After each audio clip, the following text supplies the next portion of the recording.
everyone, this is James from Titan Drones. Today we are going to modify your Mavic controller. What you're going to need for this, you're going to need a T6 Torx screwdriver.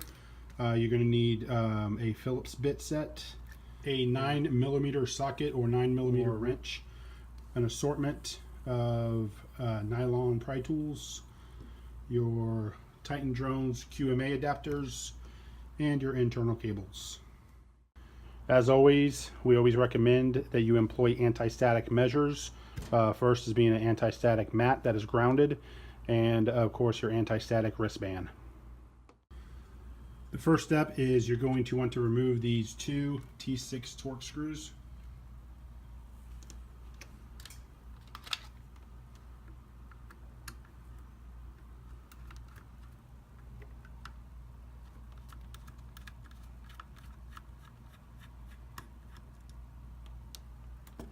After the T6 screws have been removed, you're going to remove the caps.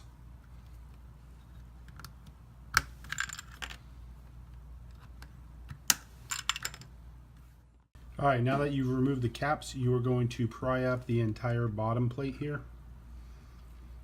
And it's held in with some snaps, so just take your time.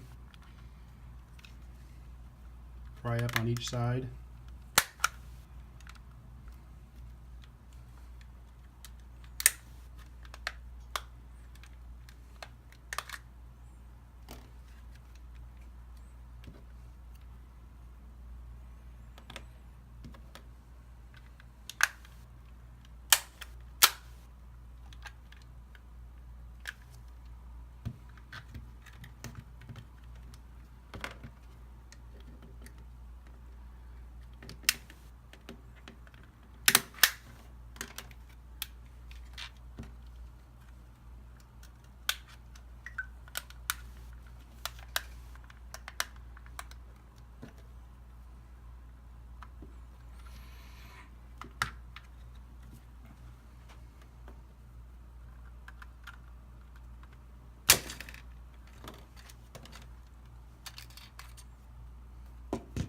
There you go. This is why you may have had a difficult time. DJI put some pretty beefy tabs in there. But just take your time, use nylon tools so you don't mar the plastic, and you'll be fine. Now you're going to pry off the right button here. Alright, now if you look here, there's a screw there and a screw there. You're going to undo those.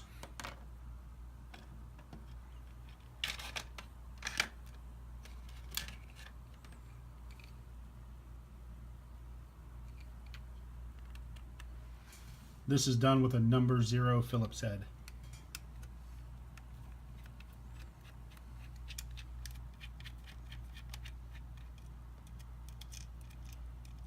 Now we're going to pry off these tabs.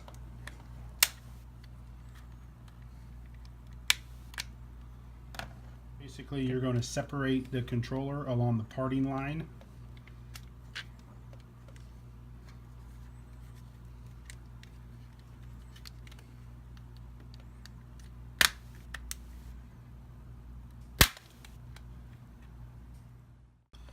Pay close attention not to touch the inside of the cover lens or the display, because when you go to put the controller back together, you may have some smudging.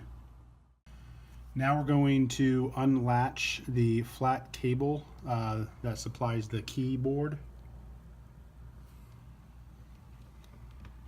If you're familiar with other DJI products, you'll know that you just pry the black tab up.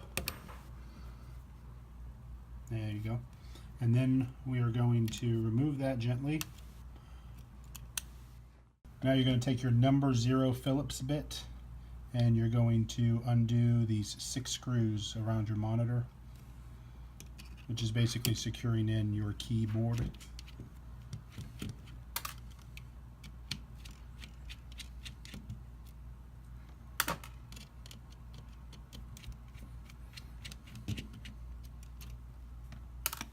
Once you remove the screws, you're going to lift the keyboard out and just set it in a safe location. Now you're going to want to remove this tape that's securing this wire.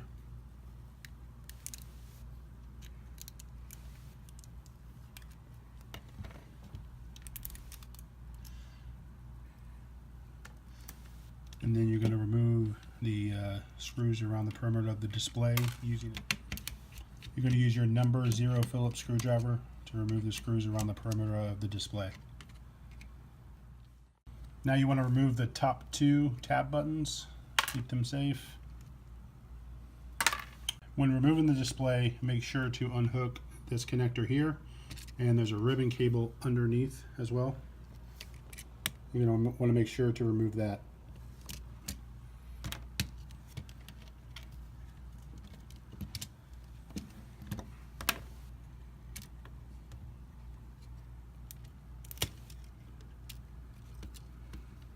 There's the ribbon cable.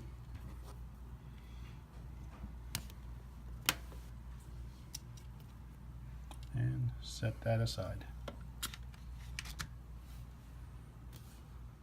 The next step, we're going to be removing the antennas. So the first order of business to do that is you're going to want to remove the tape.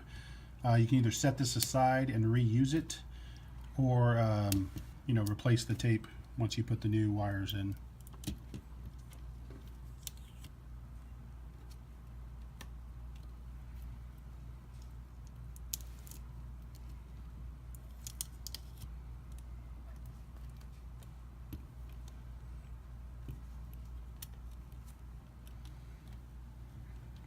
There's also some silicone that helps hold down the wires in various locations.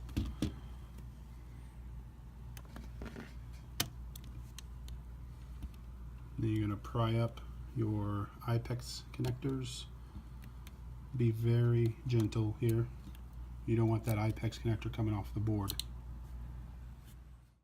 Alright, now you take your needle nose pliers, and what you're going to do is you're going to want to depress the retaining clip. That's going to allow you to pull it out.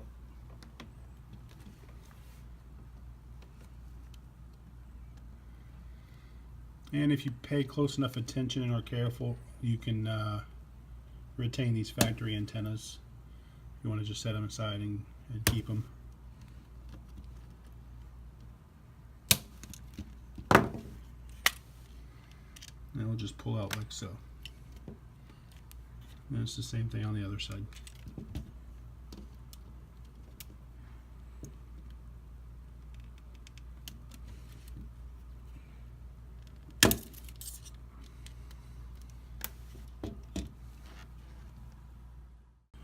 Now we're going to get your cables assembled and ready for installation. The beauty of our installation is we provide you with some proprietary plugs that we actually designed and tooled up. And what it does is it encapsulates the QMA cable. So it seats in there. And with a clamshell design, the other side just sandwiches on like so. And then you just put on your lock washer and your nut. And it's ready to install.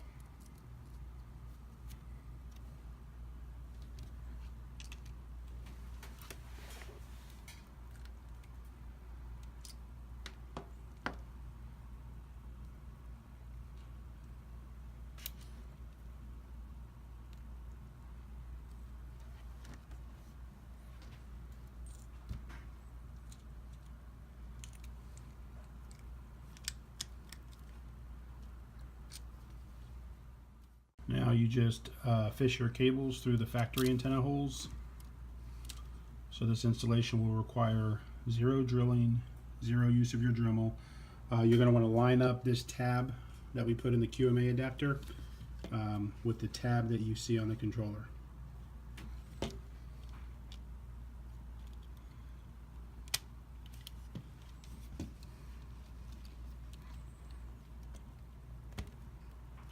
And you just push it in, and same on the other side.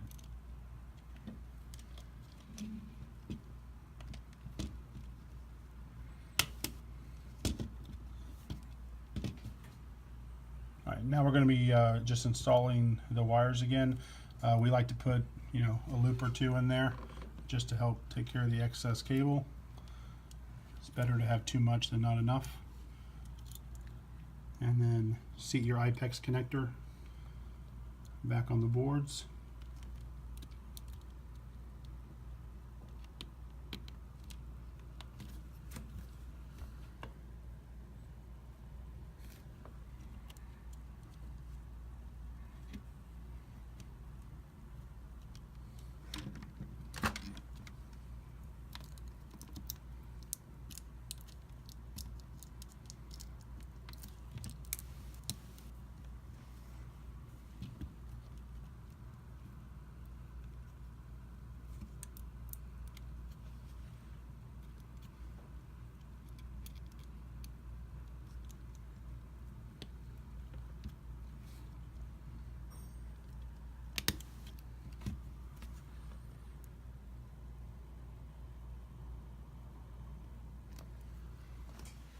Also notice on your IPEX connectors, it tells you left and right. Your left is going to be over here on the left if the monitor was facing up, and your right is obviously here. So pay attention to that when you're reconnecting your IPEX cables. Alright, now that you got your cables installed, taped down, now you reassemble the controller. First step is reinstalling the ribbon cable for the monitor. Opposite of the way you took it out, you place it back in, and then you're going to push down on that black retaining clip to lock it in place.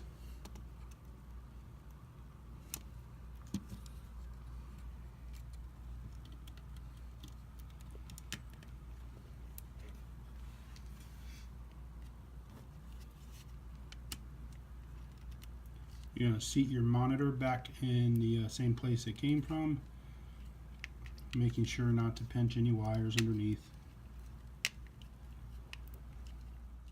And then secure your monitor with the screws. Again, these were number 0 Phillips.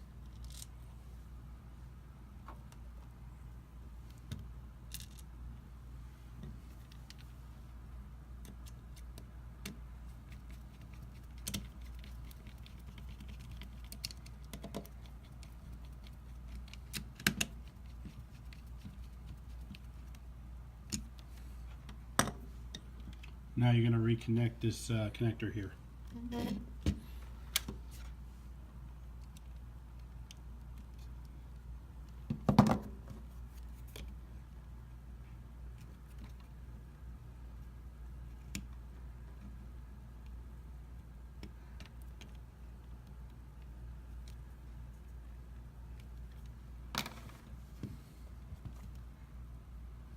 All right, now you're going to want to put the tape back over these wires here,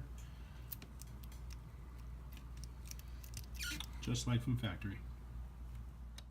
All right, replace your top 2 buttons.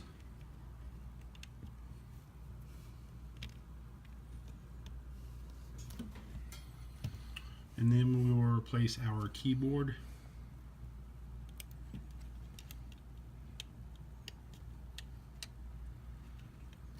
Just line the screw holes up.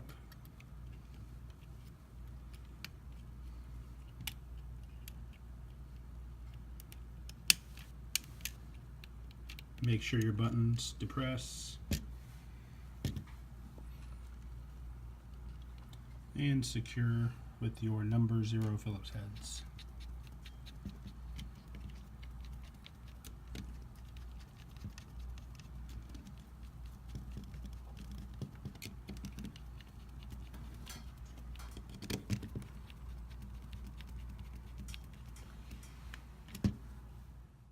Next, reattach the flat cable for the keyboard.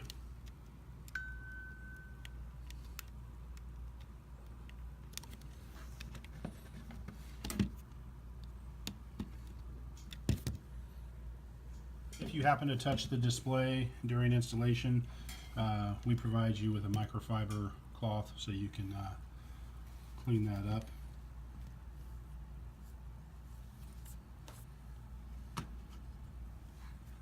And now you're going to replace your top cover.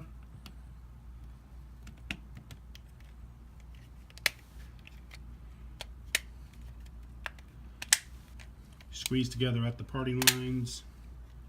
If you have any issue with the top, just depress the top of the controller down a little bit and that'll help snap them in place.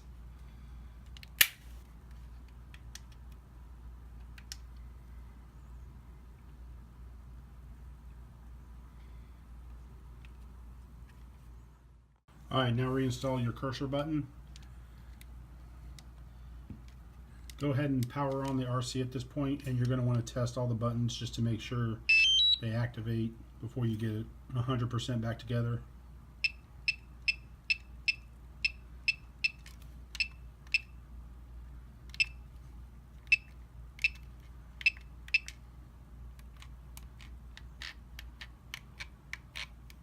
Alright, if everything looks in order and feels good, it's time to reassemble the bottom plate. My first step to reinstalling the bottom plate is to replace the number 0 Phillips screws. There's one there, and there's going to be one in there.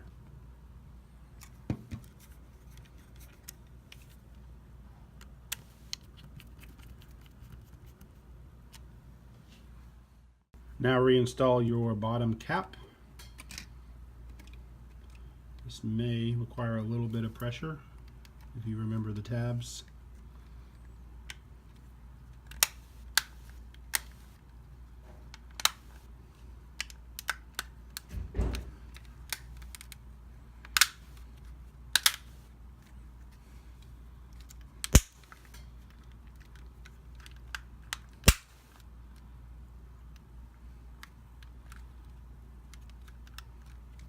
Once it looks like it's snapped back into place, you don't see any gaps in your parting line, then you can reinstall these caps.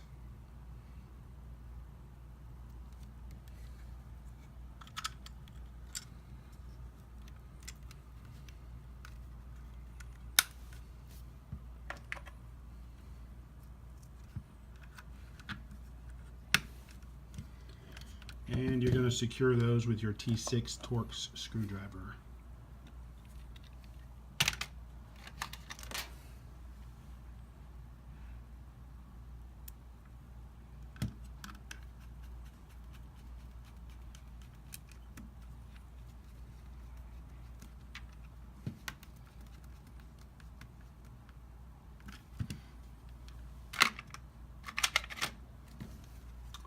And you are finished.